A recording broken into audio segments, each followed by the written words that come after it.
Kubah ni dia adalah satu binaan syurga. Ya, Dalam satu hadis Imam Tirmizi, bila sesiapa sahaja yang masuk syurga, bila kuliah tafsir Ustaz, kuliah tafsir saya hari Rabu, malam Khamis, pukul 10 hingga pukul 11, minggu kedua dan minggu keempat. Kalau kuliah tafsir saya buat semak Quran nama dia, buat dua kali je sebulan. Yang ini kita buat tiap-tiap minggu, insya-Allah. Maksudnya kecuali minggu-minggu yang memang saya musafir ke ataupun saya berbengkel ke, saya akan beritahu awal.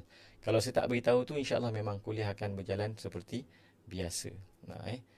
Baik. Kat mana saya tadi? Tentang kubah. Jadi sebab tu disebut kalimah ni datang daripada perbendaharaan syurga, daripada bawah arash. Sebab syurga tu memang di bawah arash. Kubah ni dalam satu hadis, orang yang masuk syurga semuanya akan diberikan kubah. Bahkan Rasulullah SAW dalam hadis-hadis Isra Mi'raj, bila melakukan Isra Mi'raj, dalam hadis di tebing Sungai Kautsar tu ada kubab, okey, daripada mutiara-mutiara mujawwaf yang berlubang.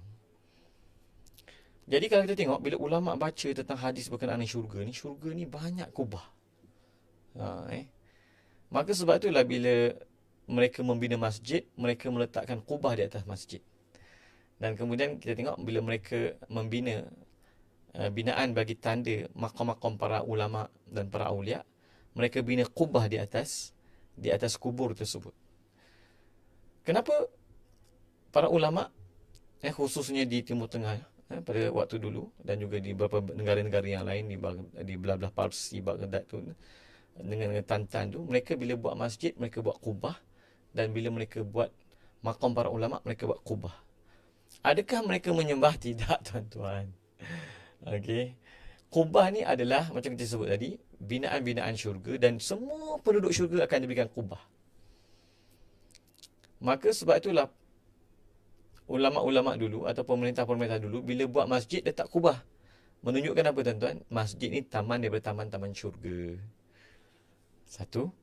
Dan bila letak di atas kubah makam para ulama, bukan menyembah, tak ada istilah menyembahnya. Okey.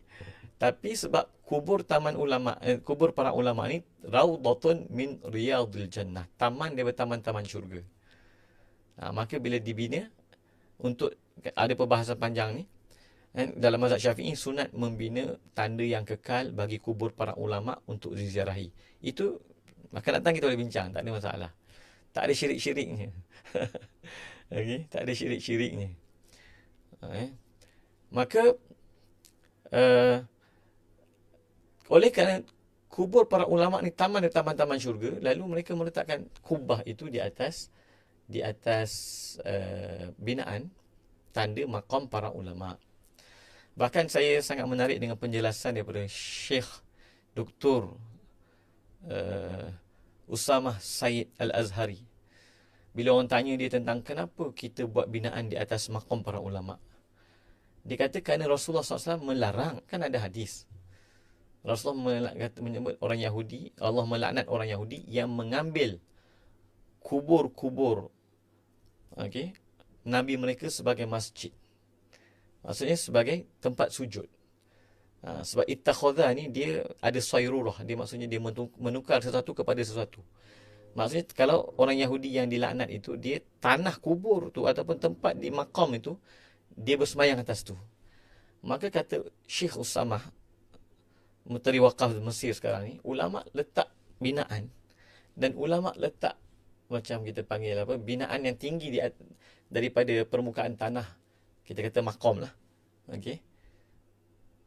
adalah sebaliknya. Tujuannya supaya tak ada orang yang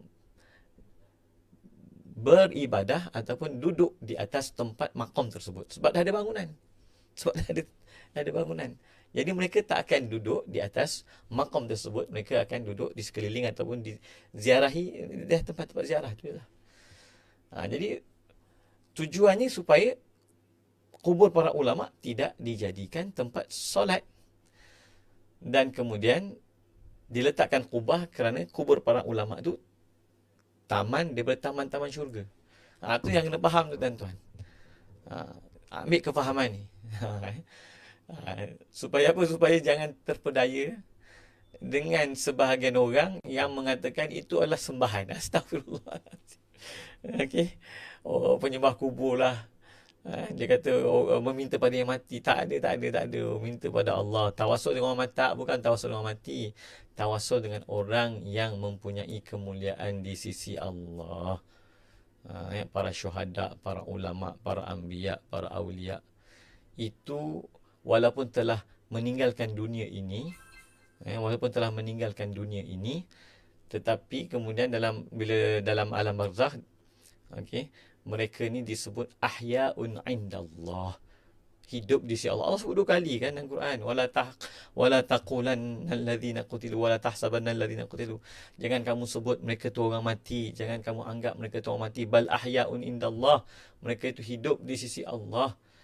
Jadi orang yang pergi menziarahi makam para ulama, dia faham dia menziarahi orang-orang yang mempunyai kemuliaan di sisi Allah. Bukannya nak disembah.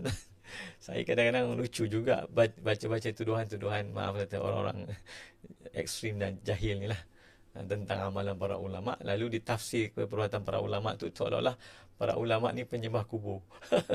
Minta maaf lah ya. Tak apa, kita sambung lagi hadis ni. Okey, baik.